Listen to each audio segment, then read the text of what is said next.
गीता और कुरान को कभी लड़ते नहीं दिखा, गीता और कुरान को कभी लड़ते नहीं देखा। जो इनके लिए लड़ते हैं उन्हें भाइयों कभी पढ़ते हुए नहीं देखा। ऐसा प्यार है जेआर के विच हिंदू मुसलमान असें कदे ये नहीं सोचा कि मुसलमान है, उन्हें असीं ये नहीं सोचा कि ये हिंदू है। कुसै भरा बनाया असीं, कुसै भरजाई बनाया, कुसै कोई रिश्ते बनाए, किसी ने कोई रिश्ते बनाए दे। बलवंत सिंह मुनकोटिया जी क्यों चले गए? हमारे एनसी से कुछ हमारे लीडर जिनको देख के हमारे को बहुत खुशी थी, हमको आज दुख है, वो भी हमारी पार्टी से निकल के गए।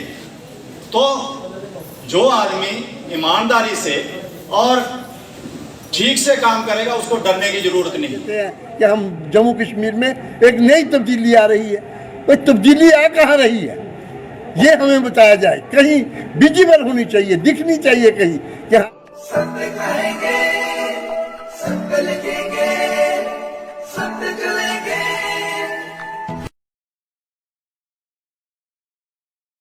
असीं कुसै कोला लड़ने दी डरने की जरूरत नहीं है कि असें साढ़े कन्नै इंदा साथ है, इंदा हत्थ है साढ़े सिर पर। असें कुसै कोला डरने की कोई जरूरत नहीं है। कि दुनिया बड़ी डरांदी, बड़ी धमकांदी, शायद मेरे कन्नै भी ऐसे हासे होंदे होङन, मगर मेरे फिर भी आंदी कि जो साढ़े शरीर है अल्लाह ताला ने असीं दित्ता दा, जिन्नी साढ़ी आयु होग असें जी लैना। असीं कोई माई दा लाल नहीं है, असीं इ'यां मारी सकै। असें इंदे कन्नै चलना। और कोई हिंदू, कोई मुसलमान, कोई सिख, कोई ईसाई इस पार्टी में नेशनल कॉन्फ्रेंस में कोई जात पात नहीं है कि अस एक परिवार है। एक परिवार कन्नै असें नहीं दिखना। दिक्खी लैओ केह्ड़ा ग्रां जेह्ड़ा साढ़े JNK विच लाई लैओ कि जित्थे हिंदू होग उत्थे मुसलमान नहीं होग। साढ़ा कैसा प्यार है JNK विच हिंदू मुसलमान। असें कदें एह् नहीं सोचेआ कि मुसलमान है, उ'नें असीं एह् नहीं सोचेआ कि एह् हिंदू है। कुसै भरा बनाया असीं, कुसै भरजाई बनाया, कुसै कोई रिश्ते बनाए, किसी ने कोई रिश्ते बनाए दे। जिसलै साढ़े कन्नै कोई औखी भारी बनी जंदी उस वेल्ले अस ओह् एह् नहीं दिखदे कि एह् हिंदुएं दी जनानी असें नहीं चुकनी। कई बार साढ़े जेह्ड़े हिंदू भाई ने, साढ़े गुज्जर भाई, मुसलमान भाई औखे वेल्ले साढ़ा कम्म गड्डियां लेइयै बेड़ा लांदे न, अस गड्डियां च पाइयै ओह् असीं लेंदे न।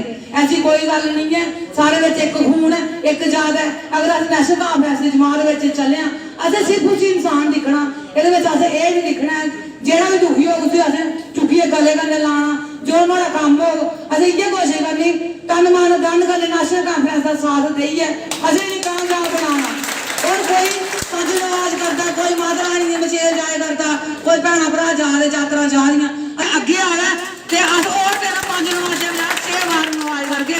इ'यां गै भैणां मचेल जा दियां, भरा जा दे जीता JNK विच जीता। नाले दे झंडे चो पापी साढ़े पेट बड्डी बड्डी खा दे। असें JNK कोला बाहर कड्ढना चाहते नेशनल कॉन्फ्रेंस। और मिगी पूरा वहाँ के अपनी नुमाइंदगी करेंगे। प्रांतीय प्रधान श्री रतनलाल गुप्ता जी जनरल सेक्रेटरी उनके साथ आए हुए।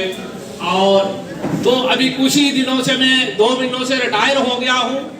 तो पॉलिटिक्स के मुतल्लक मेरी कोई रुचि नहीं थी और ना थी, लेकिन मित्रों हालात ऐसे दिख रहे हैं कि जीना जो शेष वर्ष बचे हैं तो जन के लिए और जो कहीं कर्मचारी सरकार में कार्यरत हैं उनके लिए बहुत मुश्किल हो गया है।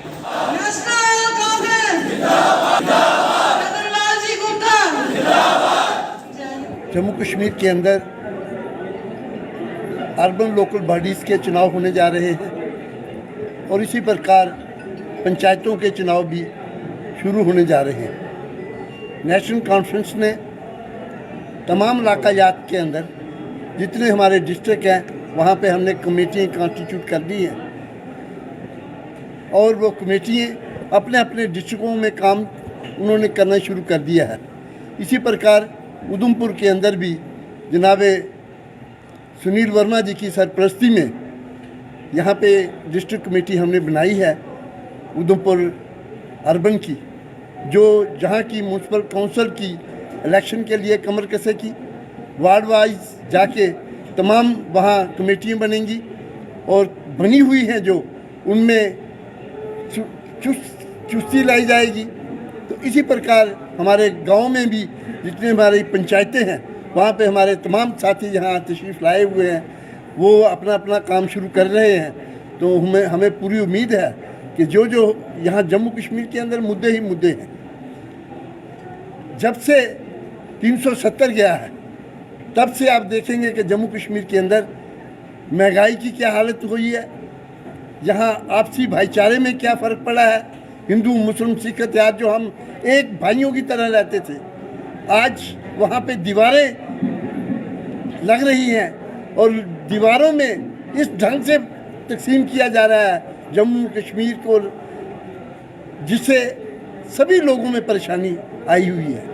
इसी प्रकार पूरे मुल्क के हालात भी आपके सामने हैं। यहाँ तरक्की की जो बातें कहते कर रहे हैं, आप देखिए, आपका रामनगर से लेके बसंतगढ़ तक 1 महीने से रोड बंद है, कोई आदमी पूछने वाला नहीं है, कोई सुनने वाला नहीं है। आपके पहाड़ी इलाके में इसी प्रकार चिनैनी, लाठी और डुडू का जो रोड है उसकी हालत देखिए, पंचैरी के रोड की हालत देखिए, सड़कों की ये हालत बनी हुई है, कोई पूछने वाला नहीं है। पानी की हालत ये है, बिजली कहीं दिखती नहीं है।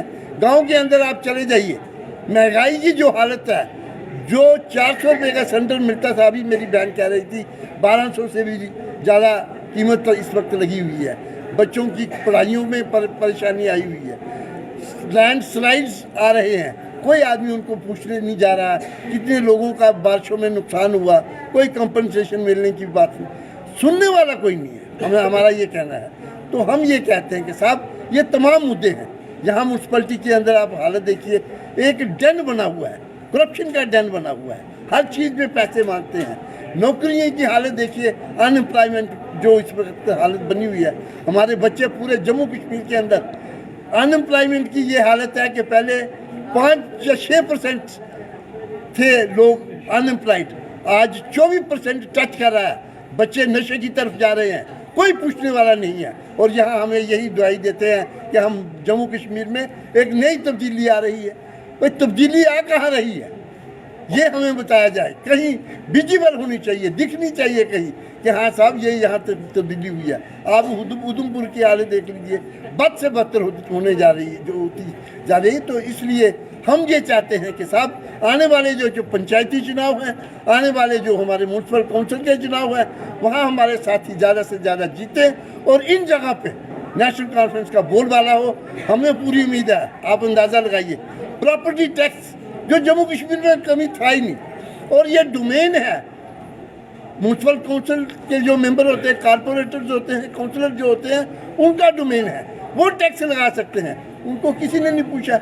मतलब ये इस किस्म की सरकार है जो जीते हुए लोगों को अभी सम्मान देने के लिए तैयार नहीं है।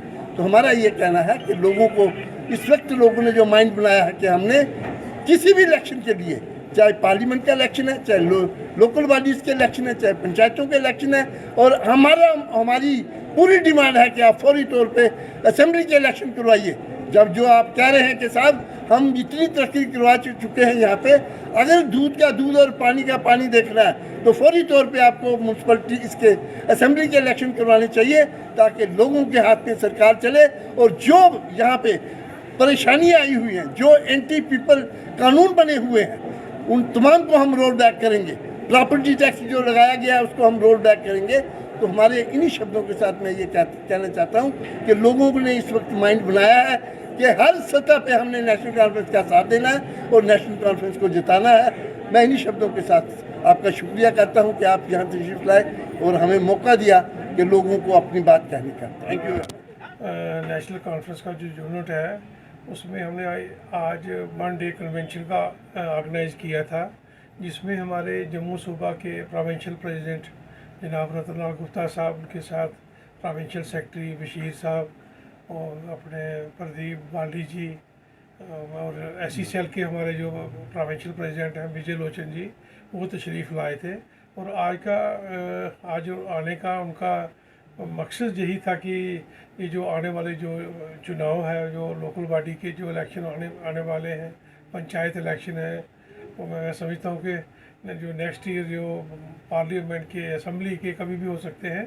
तो ये उस इलेक्शन की जो स्ट्रेटजी बनाने के लिए अपने जो हमारे कार्यकर्ता, जो हमारा कैडर ज़िला उधमपुर का था, उन्हें थोड़ा सा मजबूत करने के लिए उन्होंने अपना जो हमें जो गाइडलाइन दी पार्टी को कि अपनी पार्टी का जो मंसूर है, जो पार्टी की जो हमारी जो मैनिफेस्टो है वो लोगों तक पहुंचाना है। तो उस सिलसिला में वो यहाँ पे आए थे। तो आज उनके आने पे एक तो मैं ये समझता हूँ कि पूरे इलाका में, पूरे ज़िला उधमपुर की बात मैं करूँ तो घर घर में यही एक चर्चा हो रही है कि ये जो मौजूदा जो सरकार है बीजेपी की, वो हर महाज पे वो जो है ना वो फेलियर हुई है। उन्होंने बड़े बड़े लंबे लंबे छोटे छोटे वादे किए थे 2014 में जब वो पावर में आए, तो लोगों को बुरगलाया कि महंगाई कम होगी, रोज़गार देंगे, जहाँ पे खुशहाली का दौर आएगा, इतना फंड्स जहाँ आएंगे कि जहाँ पे सोने की सड़कें बनेंगी, बहुत कुछ लोगों को उन्होंने वो दिया था, झूठे जो मैं समझता हूँ कि स्लोगन जो दिए थे। लेकिन आज वो ये है कि 9 साल के बाद उनकी असलियत लोगों के सामने आ गई है, हर मुहाज पे फेल हो गए हैं। मैं स्टूडेंट्स की बात करूँ तो स्टूडेंट के साथ भी धोखा हो रहा है। वो उनकी जो वो एजुकेशन वो प्राप्त करते थे, अब उनके लिए इतनी कठिनाइयाँ पैदा कर दी हैं कि वो बेचारा बहुत परेशान है। यूथ की बात करूं तो यूथ वाले कहते हैं कि अब हम ओवरेज, कुछ लोग तो ओवरेज हो गए कि पिछले 9 सालों में इन्होंने कोई भी एडवर्टाइजमेंट नहीं निकाली कि जिसमें उस यूथ जो पढ़ा लिखा जो नौजवान है उसे वो मौका मिलता करने अपनी मुलाजमत के लिए। तो वो बेचारे ओवरेज हो गए, वो भी परेशान है। बिजनेसमैन परेशान है। ये जो हर कम्युनिटी ये जो रिजर्वेशन के साथ जो शेरखानी की, वो तबका परेशान है। उथल पुथल और पूरे, मैं कहता हूँ उधमपुर की बात छोड़ो, पूरी रियासत में एक जो ना क्या कहते हैं कि वो एक अफरा तफरी का जो माहौल है लोगों ने पैदा किया है। और इन हालातों को देखते हुए लोगों ने अब मन बना लिया है कि अगर ये जो जमात जो इस वक्त हुकूमत कर रही है, इसका कोई इनके चुंगल से बाहर निकलना है या इनको कोई शिकस्त कोई दे सकता है, तो वो रियासत में सिर्फ एक ही जमात है, एक ही इकलौती राजनीतिक पार्टी है, वो है नेशनल कॉन्फ्रेंस।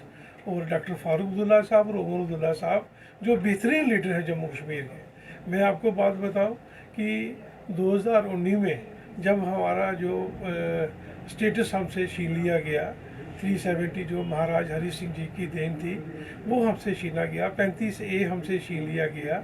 तो उसमें जहाँ जम्मू में बातें करने वाले बहुत लीडर हैं, लेकिन आज जब वो उसकी लड़ाई सुप्रीम कोर्ट में हो रही है, तो आज जम्मू का कोई भी लीडर, जम्मू कश्मीर का कोई भी लीडर हमें वहाँ नहीं दिखाई दे रहा है। वहाँ ये डॉक्टर फारूक साहब और उमर साहब ही इकलौते नेशनल कॉन्फ्रेंस के लीडर हैं जो ये जंग लड़ रहे हैं, लोगों के लिए जंग लड़ रहे हैं। तो मैं तो आपके माध्यम से भगवान से ही, क्योंकि हमें तो उसी का सहारा है, हम भगवान पे विश्वास करते हैं और लोगों पे विश्वास करते हैं, क्योंकि मैंने सुना है कि गरीब लोगों के दिल में भगवान बसते हैं। तो हमारी यही फोर्स है। तो मैं यही कहता हूँ कि सुप्रीम कोर्ट की जो हमारे चीफ जस्टिस ऑफ इंडिया जो केस इसकी पैरवाई जो देख रहे हैं, मैं उनसे दुआ करता हूँ कि वो सही फैसला कर दें और लोगों के हित में फैसला करें, ताकि रियासत जम्मू कश्मीर में खुशहाली का दौर फिर नए सिरे से जहाँ शुरू हो सके। जो लोग उजड़ चुके हैं, जो लोग बेघर हो चुके हैं, जो नौजवान बिल्कुल अपना खो चुके हैं कि कभी ज़िंदगी में कोई, उनकी ज़िंदगी में भी कोई बाहर आएगी, तो वो कम से कम थोड़ा सा उनको एक हौसला हो जाएगा और वो जो दिन अच्छे जहाँ आ जाएंगे। मैं आपको ये बताऊँ इस सरकार की कौन कौन सी बातें कहूँ, कौन कौन सी बातें ना करूँ। ये सरकार कहती थी कि हम मुलाजमत देंगे। आज आपको मैं ये कहना चाहता हूँ, आपके माध्यम से लोगों को ये बात बताना चाहता हूँ कि बेरोज़गारी के हिसाब से हमारा जम्मू कश्मीर स्टेट दूसरे नंबर पे है। पहले नंबर पे हरियाणा है, दूसरे नंबर पे जम्मू कश्मीर है। हरियाणा में भी बदकिस्मती इनका राज है वहाँ पे, और जहाँ पे भी यही सिस्टम चला रहे हैं। तो ये है कि बड़े मुश्किल हालात हैं और नफरत का जो सियासत जो पूरे देश में फैला रहे हैं। मैं लोगों से यही दुआ करूँगा, यही मैं विनती और गुजारिश करना चाहता हूँ जो उधमपुर की आवाम से, कि बातों से ये मसला हल होने वाला नहीं है। क्योंकि अभी जो वक्त आ रहा है, चाहे वो म्यूनसिपैलिटी के इलेक्शन हो, चाहे वो पंचायत के हों, असम्बली के हों, या पार्लियामेंट में इलेक्शन हो, इसमें लोगों को बढ़ चढ़ के हिस्सा लेना चाहिए। और ये जो मौका परस्त और फ़िरका परस्त जो जमात इस वक्त रूल कर रही है, इसका मुंह तोड़ जवाब देना चाहिए और इसको बिल्कुल जड़ से उखाड़ कर, मैं समझता हूँ कि जम्मू कश्मीर में जो छोटा मोटी जो जड़ इनकी लगी है, उन्हें उखाड़ कर लखनपुर के पार इनको फेंक देना चाहिए। और जहाँ पे मैं समझता हूँ कि एक ही तंजीम है, नेशनल कॉन्फ्रेंस जो है, वही लोगों की बुनियादी तौर पे जो गरीब लोगों की आवाज़ है उसे मौका देना चाहिए, और ताकि जहाँ पे दोबारा एक माहौल अच्छा खुशहाल माहौल जहाँ बन सके।